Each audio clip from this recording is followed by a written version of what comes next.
Sai NC Bedouins, because shorefish only have 200 food normally. But these shorefish have 300 edited in the random map file to have more food in them. As you know, shorefish are the fastest source of food that you can gather in the game. Villagers gathering from shorefish is faster than boar. It's faster than anything. And players will put their TCs down, take the shorefish here, and they'll be very quickly building up that food income.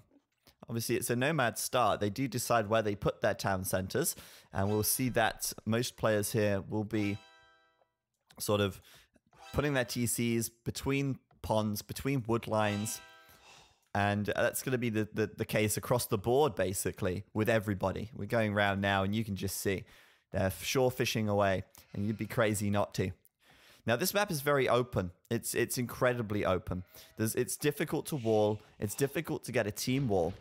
And your starting positions aren't always going to be that nice either. Now, for the Vietnamese team who are currently leading this series, they're down to the south and to the east of this map. Very close together here at the very south, we have Backed in the orange playing as the Chinese. Chinese is a good sip because they start with additional villages, allowing them to put their town centers up faster, start fishing faster. And since the Chinese have their big problem as the Chinese is that they run out of food or they don't have food to start the game. You know, when you play as the Chinese, you have to put your 6 villagers on sheep and then wait while your villagers gather that food to keep villager production going because you start with 0 food. You can't just queue vills out the TC straight away. Well, Backed, because he's got shorefish, he can very easily get the food income and keep his villager count up. You can see already that the Chinese players in this game already have a 2 villager lead over the other guys in the match. ACCM also on the Vietnamese team in the south, playing in the purple as the Spanish. That's the 2 Vietnamese players in the south. And off to the east, quite close together, we have Say My Name. Oh, wait, what? Sorry. Say My Name in the teal.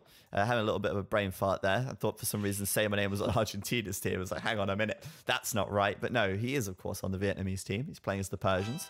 And in the green, we have Cool on the right flank as the Mayans over in the far east. So that's the Vietnamese team over to the east and the south. And over to the north of the map, for Argentina, we have FedEx in the red playing as the Spanish. In the yellow, we've got Sinside playing as the Mayans in the yellow. I'm not sure who this is, actually. Maybe an alt account for one of their other players, but I'm not sure off the top of my head who Sinside actually is. And then we've got Monos in the grey playing as the Aztecs, and finally Nikov to the north in the blue playing as the Chinese. You can see those Chinese players, 18 villagers up for both of them. You've got 16 for, and even 14 here for Say My Name. Say My Name's not having the best start. He's already down by a few vills, which is a little bit weird. But I'm sure that the Vietnamese team have got some kind of a plan in this one. You know, they are a team which has played with definite strategies in these matches, especially that arena game. The arena game was a perfect example of the Vietnamese team being very aggressive, which is something that is very typical of them. High aggression. And also that they went into the game with a strat, taking the Aztecs, doing a quick Castle Age push with Siege and Monks, and dominating in the Castle Age, taking out one of the Argentinian players completely. And in this game, I wouldn't be surprised if the Vietnamese team have got some kind of a game plan going into this. We'll talk about what that game plan might look like. Both teams have got similar civs, but there is one key difference. So both teams have got a Spanish player. Both teams have a Chinese player. Both teams have a Mayan player. But the Vietnamese have a Persian player, while the team in the north, the Argentinians, have an Aztec player. So the shoe's on the other foot now. They've just kind of switched around a little bit, although you don't have Mongols here. So we're going to see the Persians on the team of the Vietnamese. And I think that the idea here is that this map has so much abundance of food. These shorefish are going to last a lot of time since there's 300 food in them. There's a lot of lakes which you can mill, and they're going to be fishing away. And with all this extra food, you can look at Bact right now, for example. He's going to be the first player to reach the feudal age. With 20 population, just 20 villagers, he's already up to feudal and he's already got 500 surplus food in the bank. So you want civs which are going to be able to do a solid night rush, I feel. And on the side of Argentina, they've got the Mayans and the Aztecs, so they only have 2 civs which can go for knights. Whereas on the side of Vietnam, they've got 3 civs which can go for knights. The Chinese, the Spanish, and the Persians. Bact is going to open here with the stable, and obviously I'm talking about the castle age at this stage of the game, but we do have to get to that point first. And before we get to the castle age, we are going to see players making some scouts. As I say, there's such a huge surplus of food, such a large amount of food income, that going straight up with scouts here and doing some early damage can be very good, especially since this map is very open. And you can see how the Vietnamese team have walled this already across the middle of the map. They've already got a really good team wall going. Bact has actually walled this to the edge, and you can follow this wall. Just follow it all the way along, all the way along. Gonna meet up with ACCM, continuing to come across, meeting up with Say My Name, going up north, going across some more, and there's a little bit of a gap where it comes up to Cool's base, but the team wall's already in place there, and that team wall is nowhere in sight, really, for the Argentinian team, leaving themselves wide open to Bact's scouts here. And we're going to look for those scouts now. They seem to be eluding me. They're on the map somewhere. There they are. They're on the left side. Now, this map, scouting is going to be really important. You don't start with a scout cavalry. And you can see how Bact has managed to get good scouting with sheep so far. Obviously, now he's got his scout cavalry out as well. That's certainly going to help things. And he's going to find FedEx over here. He's walled his villagers in.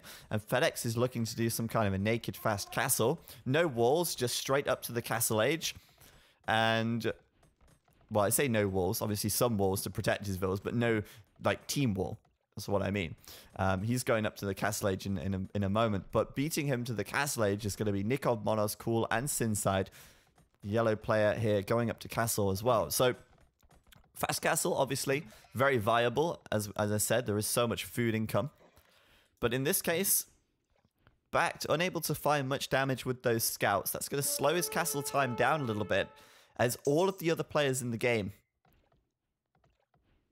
are going to be up to the castle age in just a moment. FedEx will click up as soon as Loom completes. And Bact hasn't clicked up just yet. These scouts have slowed him down a little bit.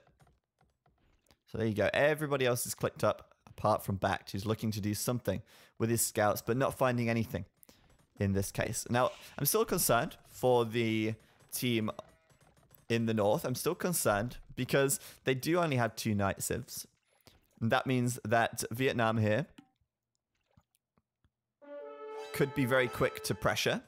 Though at the same time, Bact is going to be late to the castle age as the Chinese, and he is one of the key knight civs for the Vietnamese team. So I think, pardon me, I think going into this mid game, it's probably going to be fairly close. In fact, Argentina might have a small edge with the aggression because they did get to the castle age first. Nikov, 2 stables down on this right side. He's already up. He's already making knights here.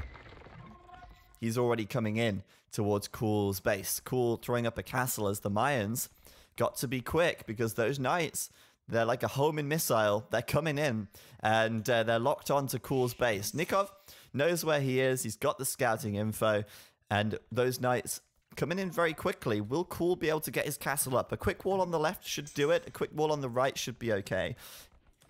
And I think he'll be alright. Nikov's going to the left side, and that castle should go up safely. That's a good position, really. I mean, it's going to protect his wood here, but it won't protect the gold. Obviously, Cool will look to get out some plumed archers as fast as he can, and Cool is probably the most exposed player on the Vietnamese side, so he is definitely looking to defend himself for the time being, and going to waste no time with the castle. Needs to get that up ASAP, needs to get some knights out quickly. Back still roaming with the scouts, unable to do any damage really here. He's got 0 kills, 0 losses. And so far, only 1 kill for Cool. He does kill the scout of Nikov. First blood has been drawn this game. And that's Nikov's scout going down at 18 minutes of game time. It was a very passive start for these teams, opting to go mostly for the fast castle strat. And it's going to be backed. He will reach the castle age last, but he's nearly there now. A second stable coming up for him. Argentina do need to bring it back, but it won't be easy. And I think the biggest challenge that Argentina have in this game is going to be similar to that first game, if you remember back to Arabia, where Vietnam were able to pressure them and just get straight to the back of their bases because they aren't walled up.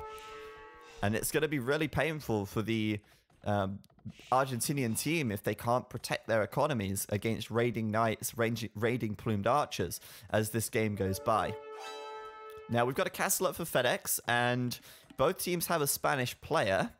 I'm not seeing a castle. Oh, no, there it is. Castle from ACCM is up as well. So both Spanish players here looking for the Conquistadors. And in this situation, to be honest, Conquistadors going to be a better choice anyway, because we all know how Conquistadors will do against knights very well. With a little bit of micro, they'll kill knights so easily. But also, because they're ranged, they can deal with these, you know, little wall-offs on the gold mines and such. Speaking of dealing with the wall-offs, that's going to be backed coming in. Finding a villager from Monos, and Monos is like, not again, please. Go somewhere else, backed. You killed me last game. Don't do it again. And I guess, you know, backed is getting a good information, good scouting info with these scouts. He can be a little bit annoying. Although he lost a little bit of castle age speed, he's still going to get some chip damage. He's still going to be a nuisance. Now, Cool's coming forward with those Aztec monks. Or coming back, I should say, with those Aztec monks. Throwing them away.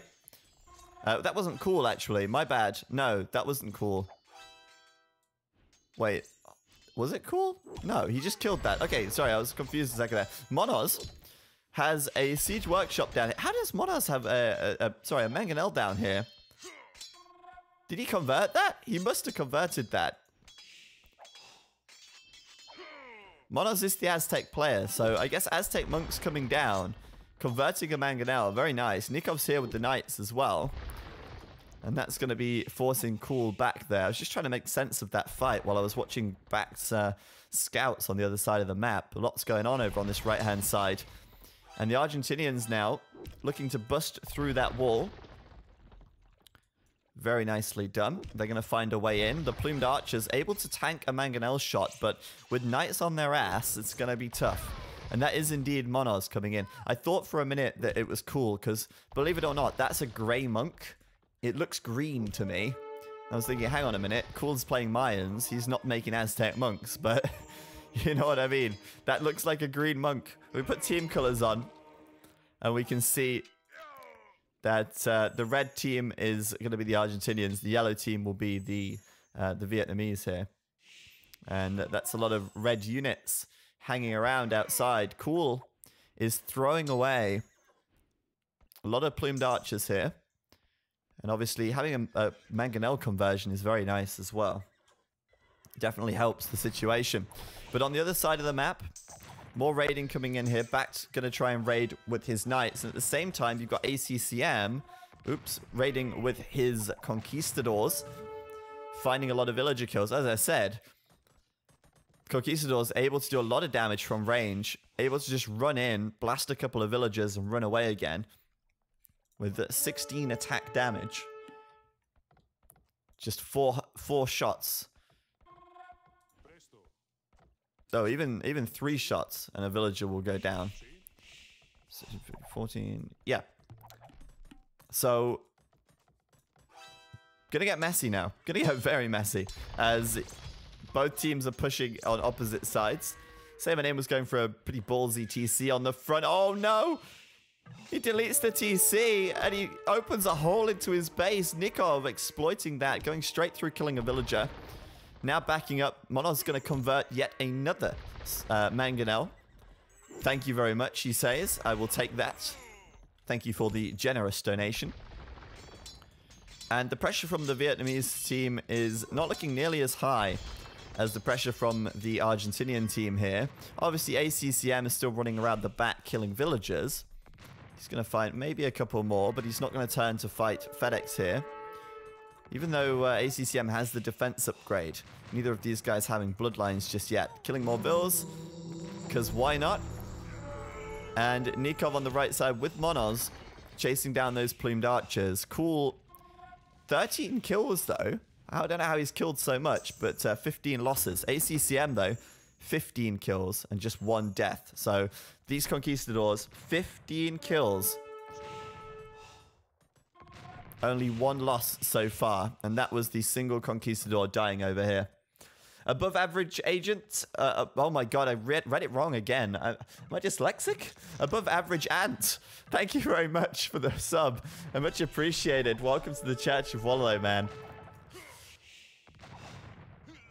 Maybe you should rename yourself to save my embarrassment. Would you do that for me? No, I'm kidding. I wouldn't expect you to do that, but I need to check my eyes. Maybe go to the eye doctor, because I can't read. There you go. FedEx coming in now as well. Nikov, FedEx, both fighting on this right flank. Monos being a nuisance, of course, with those monks getting some clutch conversions, mostly on the mangonels.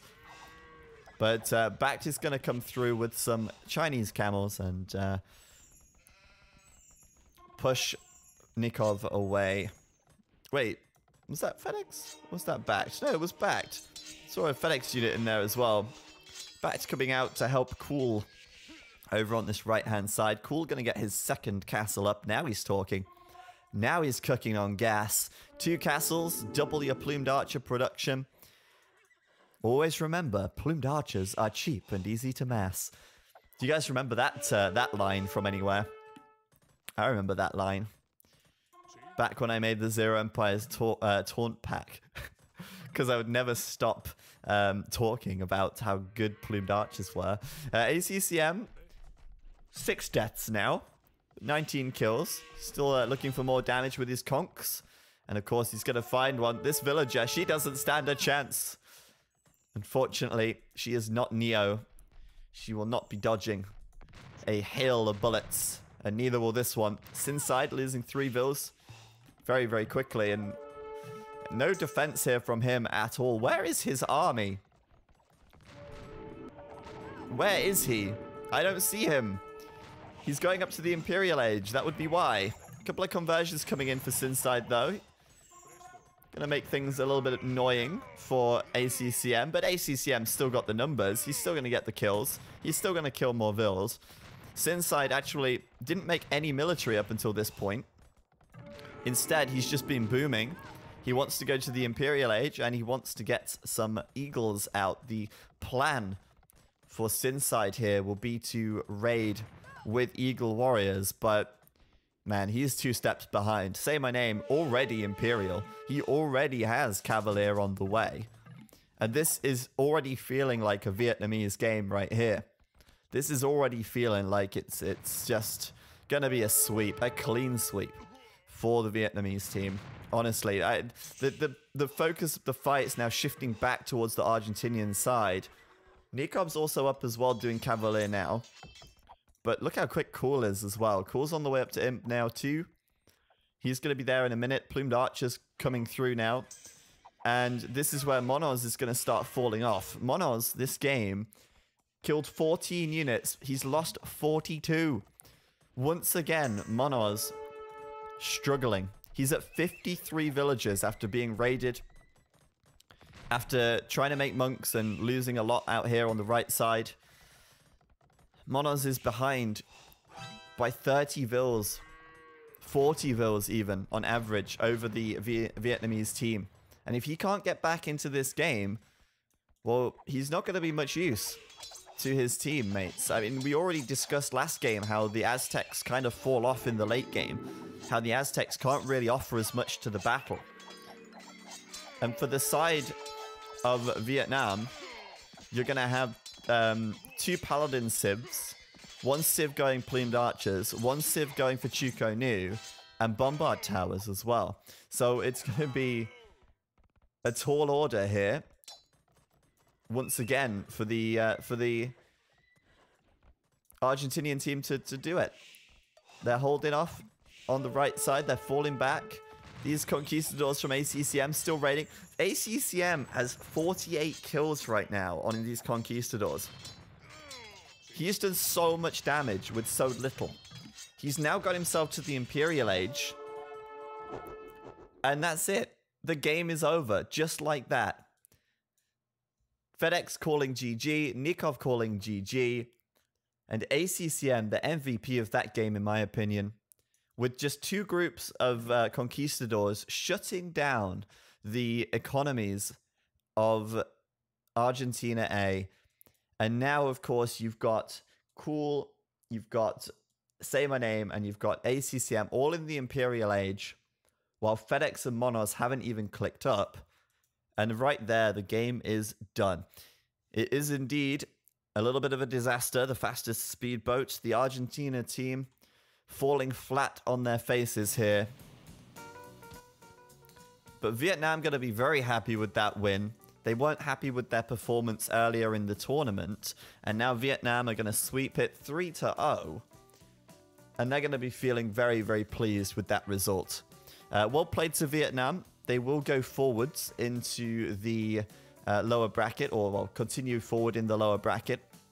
I'll bring up the brackets on the screen for you guys in just a second. I think they will be updated in just a moment. But stay tuned. Don't go anywhere. We do have more Nations Cup coming today. At 18 GMT, we will have another Nations Cup match. It's going to be Brazil A versus Brazil B in the upper bracket. So that will actually end up being a best of 7. So we will have more games to come later on this evening as the two Brazilian giants go at it. But right now, I want to check the